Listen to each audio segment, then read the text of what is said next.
Olá, amigos aqui do podcast SPN da RPTV.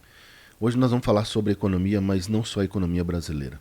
A economia na Europa, o povo está sofrendo por causa da crise dos alimentos, o preço dos alimentos e o preço do transporte. Tem ficado muito caro na Europa por causa da inflação.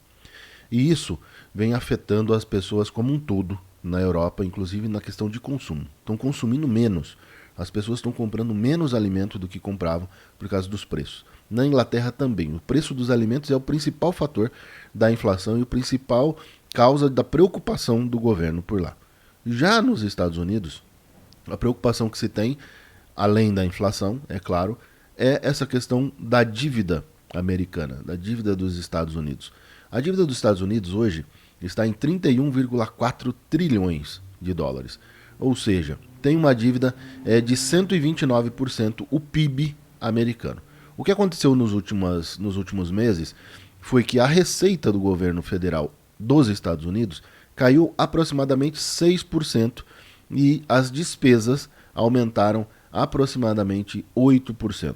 Então tem um gap de 14%, tem uma diferença de 14% entre a arrecadação e os gastos do governo. E aí, os juros que o governo americano precisa pagar sobre a dívida precisa agora de um aumento do teto da dívida, de um aumento do endividamento por parte do governo dos Estados Unidos.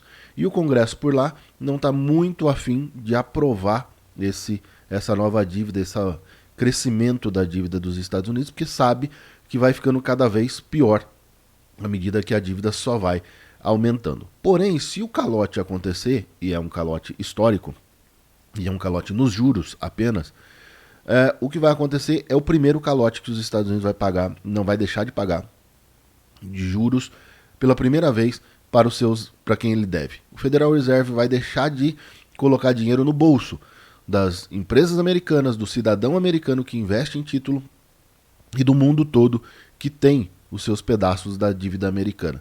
Com isso, tem uma receita, um capital, um dinheiro que entraria para essas pessoas que deixa de entrar. E isso vai causar um certo burburinho, um certo falatório e uma certa desconfiança no mercado. Acredito que não chegue igual uma crise de 2008, mas provavelmente teremos uma crise sim, uma queda sim nos preços das ações, nos preços dos produtos financeiros.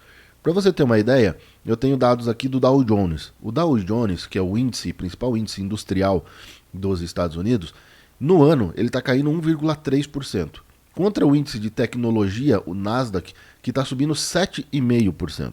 Então, mostra que a indústria está muito mais dependente do crédito e sofrendo muito mais com essa crise nos Estados Unidos do que a tecnologia. Isso é o que a gente espera que se resolva tanto na Europa e nos Estados Unidos, que aí melhora a exportação no mercado brasileiro. Esse é o meu comentário de hoje.